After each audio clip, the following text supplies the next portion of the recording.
We know that innovation is a key driver of economic growth. In recent decades, new technologies, new business models, industries have led to major improvements in productivity and GDP growth. Governments and private businesses alike are investing in research and development to come up with the next big thing. During the pandemic alone, we saw technology changing lives, livelihoods, lifestyles as well. So what's next? How do businesses and leaders develop innovation in their organizations? And what's the next frontier likely to be? We have Mr. Simon Milner to discuss this further. He's Vice President of Public Policy at Meta, and Ambassador Michael Punke, Vice President of Global Public Policy at Amazon Web Services. Thank you both for being here. Simon, if I can start with you, we know that Meta has a very clear message when it comes to what the next frontier is. Can you explain what the Metaverse is and why Meta is so invested in the future of it? Well, thank you very much, Suranjan. It's great to be on this panel and to be back in Bangkok and to be back together in person for APEC 2022. It's a real pleasure to be able to join everyone here. And actually, just to pick up on that, we all know that when you meet together in person and you're actually present with people, that just heightens your ability to connect, to get things done, to feel the well-being one gets from human interaction. And that's really what the Metaverse is about. It's about bringing a much more heightened sense of presence to our online communications. It's about moving away from the flat screens of our phones or our tablets or a laptop and to feel and to be in a more immersive environment. And some of that is about wearing a headset. And we now have a couple of headsets in the market that some of you may have had the opportunity to try. And when you're in when you're using one of these devices and using either one of our apps or other people's apps, you can feel incredible sense of presence with someone else who may be on the other side of the world. And if you use it for a meeting, including maybe something like this, you can not only be able to sense the presence of somebody through their avatar, but also use incredible spatial audio that is honestly really revolutionary. Now, this is not here now for everybody. This is going to take quite a long time to fully develop. We suggested 5 to 10 years before this is a mass market kind of experience like social media is now. But we can certainly see glimmers of it, both with those kind of headsets, but also in the use of augmented reality. A couple of weeks ago, I was here in Bangkok with the Thai Tourism Authority launching Rediscover Thailand, which was an initiative where we worked with creators from across Thailand to highlight the opportunities of coming back to Thailand as tourists and to get off the beaten track, to explore this country's many and varied regions and to use augmented reality to do that. So there are many different types of experiences that we're anticipating in the Metaverse. And the last thing I might say is this is not something that Meta is building. Many different companies and organizations and researchers are contributing in the development of these technologies. We absolutely want to be part of the leading pack, but we've already announced major partnerships in this area with other big organizations, and we're going to expect more. But there are many different companies that are going to have to come together to realize the opportunities of the Metaverse. Michael, if I can bring you in, if the Metaverse is truly the next frontier, it's highly likely that the cloud will power it. What place does the cloud have in innovation and especially in this region, the Asia-Pacific region? Yeah, so it's interesting to see how cloud fits into that environment. And what cloud often is the foundation for other exciting technologies. So one of the things that is exciting to me when I travel around to different countries is it's often the case that when I visit a country that the most interesting unicorn companies in that country are built on top of the foundation of cloud. And they're taking cloud, those companies are, and they're creating their own products and companies from the tool of cloud. And so almost any of the really exciting technologies that we think about today, as you mentioned, AI, Internet of Things, machine learning, quantum computing, 5G, those are all technologies that can exist because of cloud as the foundation. Yeah, you've got years of experience in regulation, in trade as well. Are you concerned about how quickly things are happening and about the policies that are needed to regulate these kinds of technologies? Well, I think there's a challenge for governments around the world to regulate in a responsible way, and I think what is most thoughtful, when the governments that we see doing this in the most thoughtful ways are the ones that break down complicated subjects into smaller subject matters. And governments around the world are rightfully concerned about issues like cybersecurity and privacy, and are looking at the best way to ensure that those values are protected. The challenge, of course, is to do that in a way that doesn't undermine the innovative power of technology. And that's an easy thing to say, but oftentimes a very hard thing to do. And where we find it most successful, I think, is where there's a genuine conversation between government and private sector, where we all bring our perspective to the table and net that out. Yeah, Simon, let me pick up on that point about the private sector. What role can the private sector play when it comes to regulation? Well, I think one of the roles we play is to be a trusted advisor to governments and to help them understand the impact of different proposals. I mean, one of the things about our region here is that there is a lot of policy making activity. Every country does its own thing. This is not like the EU, where there is policy making for 27 countries at once. And that therefore does give governments an opportunity to see, okay, what's been tried in another country or in Europe, and how might we adapt this for our own market and given our own circumstances and given our disposition towards regulation. So as a company, we absolutely believe that these technologies and our companies need to be regulated. We need to be held to account for the way in which we handle people's data, the way we moderate content, the way we deal with issues around security and privacy. And so, but what we have as global companies is tremendous experience of many different jurisdictions. And so certainly we find the best policy making experiences in this region are when people say, please tell us about how things are working elsewhere, and let's try and achieve workable regulation together.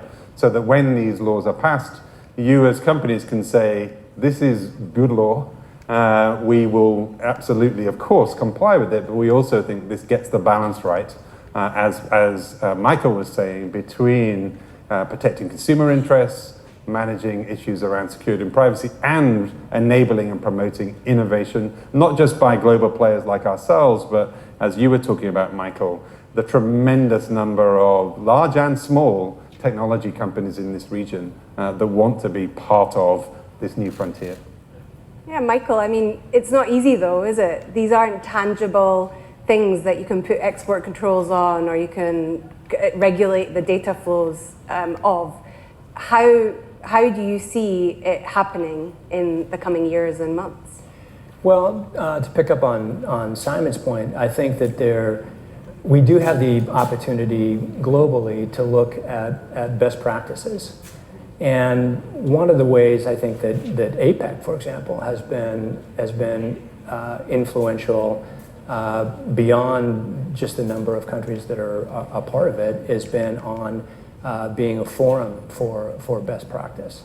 And so we don't have to reinvent everything every time. We can look at well-regulated jurisdictions around the world and find examples. I think that configurations of governments can come together to codify agreements, even bilaterally sometimes can be a very effective way of getting the ball rolling and creating a best practice. And then over time, that can be expanded outward. Yeah, it's really interesting to hear you say that you want regulation, because from the outside looking in, it often looks like there's a big crackdown on big tech, whereas from what you're saying, it seems that these companies actually want the regulation and they want a level playing field, right? I'm not sure every company wants it. I mean, our CEO, Mark Zuckerberg, way back in the before times of March 2019, said the internet needs to be regulated. And he talked about 4 different areas around content, around elections, around privacy, for instance. And he said that these things need to be regulated. Not everybody agrees. And so I wouldn't say there's always, and we don't always agree among ourselves around what's the right way to do it. And to be honest, there is no right way. What there are now some examples of regulations in the tech space that we can actually start to have those real world experiments of how do these impact the willingness of people to invest? How do they impact on consumer confidence? I mean, a classic one might be, for instance, the so-called cookie law in Europe, where those of us who spent time in Europe will know you regularly will get asked, are you going to accept all these cookies? And actually, it doesn't feel like it's really helped consumers understand how internet-based services work. So well-intended, but actually it wasn't very effective. And so the more regulation that gets done around the world, and this is, I would say, probably one of the most active regions in the world for this, the more opportunity we get to see what works. And as long as policymakers are prepared to kind of look at the evidence and adjust when needed, then we're relatively confident that we can ultimately develop a framework of regulation that can enable companies to invest with certainty, enable governments to feel like, okay, we can hold these companies to account, but most importantly of all, enable people to feel that they understand how our products work, how their data is, which brands they can trust on the basis of their approach to regulation. So it's going to take a long time, but we've made good progress in the last 2 or 3 years in this area. If I could just pick up on one point there, I think the discussion of trust is really critical in this, because as a common denominator, trust is something where making sure that consumers and governments have trust in our technology really has to be the foundation for everything else. That said, I think you can point to plenty of examples where regulation can be ill-guided. For example, we're struggling right now in various parts of the world with data localization requirements, where nationality requirements are being imposed on data. And just to give an example of the negative potential impact of that, there's a recent study by the Leviathan Group that says that countries that impose overly strict data localization requirements can impose a 30 to 60% increase in costs on their businesses for IT. You can imagine imposing a 30 to 60% additional cost on your companies who are competing in a global economy and having it be very difficult for them to be successful. And so it's just one of those examples of where there are very difficult lines and balances that have to be struck. Yeah, talking about lines and balances, one country that the US is very concerned about is China. It's innovating very fast. It's doing everything it can to try and come up with the next big thing, as we've been discussing, but the US is concerned about data flows and the sharing of technology. China has a big influence in this region as well. What are your thoughts on that, Simon? And how does it help or hinder your business? I can tell you're a very good BBC journalist with posing the trickiest question of all. So look, just as companies are designed to compete with one another, similarly, nation states compete with one another. They have different perspectives about what's the right system of government, what's the right approach to these kind of issues, and for us as companies who are providing global services, obviously it's important that we try and understand that, we try and navigate it. We all rather hope that the natural strategic competition between the US and China can, as it were, become somewhat less fractious, a bit less noisy. Hopefully the meeting of President Biden and President Xi earlier this week in Bali augurs some sense of that, but equally we recognize we don't control that. Those are questions really for diplomats. Maybe the people who are here tomorrow on the stage are better answering that question. What we need to do is recognize, look, there is tremendous innovation coming out of China and out of the US and out of the rest of this region. And let's celebrate that, and let's think about how can we move forward in a stable way together so that the people of this region, or many billions of them, can benefit from these innovations collectively. That's what we're trying to do as companies, whilst also navigating those geopolitical situations. Yeah, Michael, I mean, China is making strides in cloud. How is Amazon Web Services navigating it all? Well, it's very challenging for all sorts of companies, I think, to navigate the current geopolitical environment. It's difficult to be a global company if you exclude your ability to do business with a fifth of the world's population. And I think that's something that every company has to struggle with. Yeah, and I mean, the US is imposing export controls on things like semiconductors. That is likely to affect the next generation of supercomputers. Does it impact your businesses? Simon, why don't you pick this up? Yeah, look, we, as you can imagine, as there are different policy decisions by different governments, part of our role as a policy team working closely with our legal colleagues is to figure out, okay, what does this mean for us? I don't think, I'm afraid I can't share now exactly kind of what the latest developments mean for us, but again, I'd say it's just part of, as global companies navigating this context we're in, but constantly trying to look forward and trying to excite policymakers in what's to come. And our experience, certainly with the Metaverse over the last 18 months, it has been tremendous excitement from policymakers in this region, including in China. People are absolutely fascinated by what's next. And I think that's part of the role that we need to play as companies is to create that vision. So look, it's understandable that the G20 leaders were focused on the world's crises now.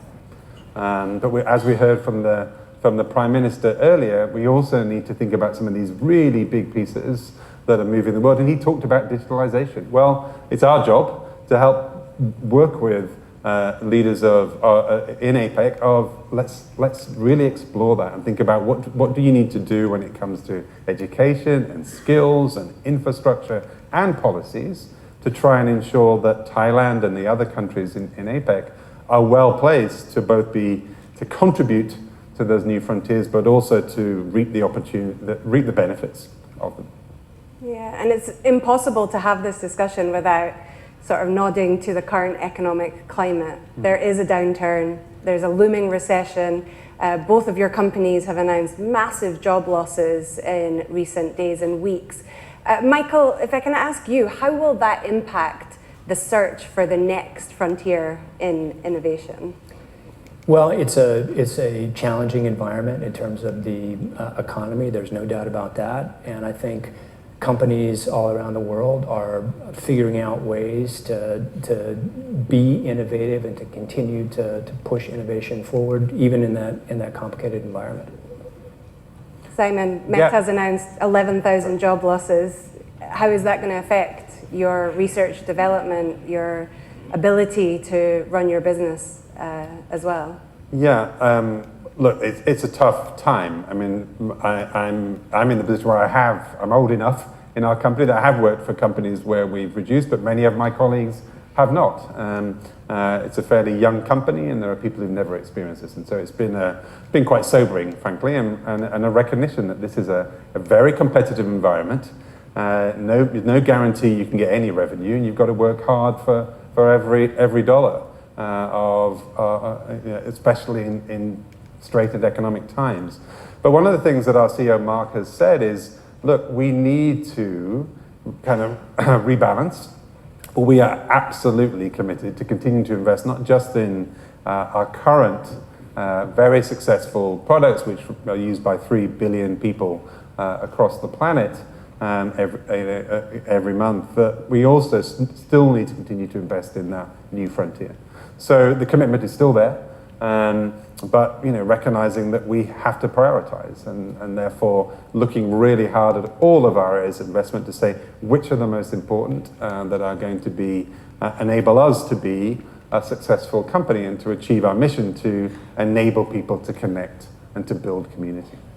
Just on the metaverse, Sure. I mean, whenever these new innovations come up, there's always a certain degree of skepticism, isn't there? There's also been skepticism about the metaverse. Indeed. I remember an application called Second Life, where everyone was investing in then, this feels like the next version.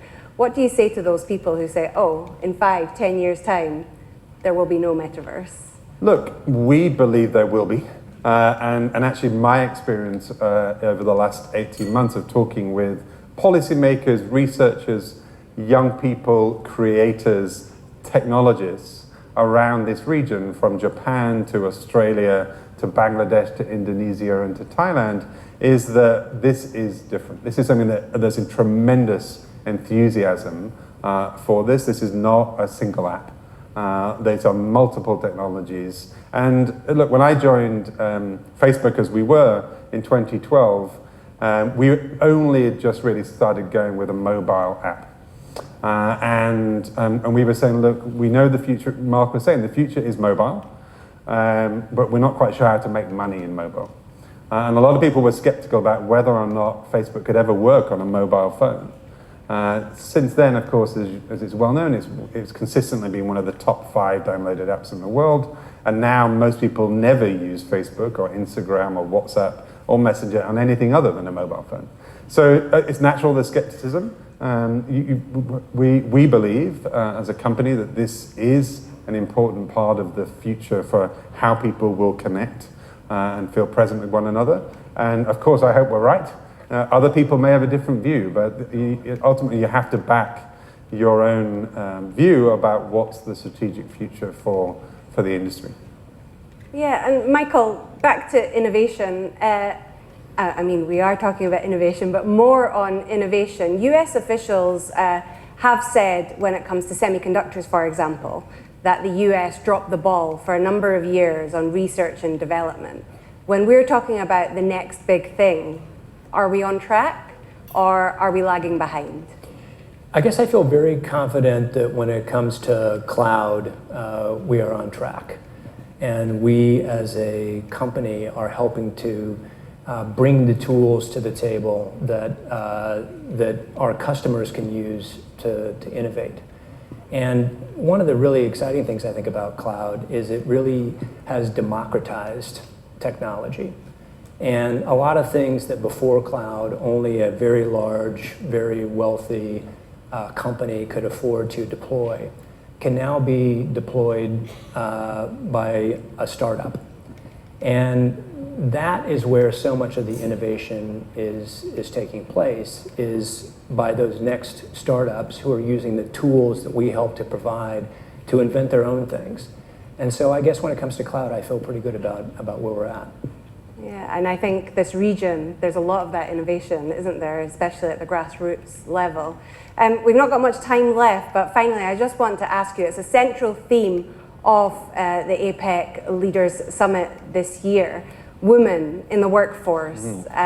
What role do they have in innovation's next frontier? Michael, would you like to start? Yeah, so look, I think technology can do a lot better when it comes to promoting opportunities for women. My own public policy team at Amazon Web Services is more than 50% female. But as we look out at our team, we have a higher proportion of women who are younger. And as we get to more senior levels in our team, it's more male. And so I think we can see the future as being ever more diverse, but we'd like to get there faster, and that means working hard to create opportunities. Yes, Simon, I mean, a big debate is female scientists, isn't it? And getting them into these industries that will be responsible for creating the next bit of technology that we're all using in 5, 10, 15 years. I mean, what are you telling your clients, the governments that you talk to about female representation and how important it is? Actually, I want to take this in a slightly different direction because I don't think it's just about technology. It's also about creators. Because when those of you who've had a chance to experience AR or VR type of technologies, you'll know that at the heart of them is some incredibly different kind of worlds and environments. And to take the example of Rediscover Thailand that I mentioned earlier, these various AR filters that we helped to create with the Tourism Authority of Thailand, it involved creators, AR developers from a number of different parts of Thailand, half of whom were women. And one of the things about this country, as you hopefully well know, is you're in the top 10 of AR developers and AR creators globally. Alongside Indonesia, two of the kind of most high profile, and a tremendous number of those creators are women. I recently also had the opportunity to be in Japan at the launch of our Meta Immersive Learning Academy with the NS High School, which is a school which uses enormous amounts of VR. And there are several young people, lots of young people there, at least half of them were female, who were creating content. So this is not just about technology and STEM, it's also about creativity. But absolutely, we need to continue to do better. We need to be encouraging more girls in schools to want to study subjects that are going to get them there. But it's now not just about STEM. It's also about the creative subjects as well. Thank you so much for talking to me today. Thank you very much. And thank you to you as well, Ms. Suranjana Tiwari, for asking the right questions, and we look forward to having you back for the session on trade and investment as well. Thank you very much to the two gentlemen. Thank you so much indeed.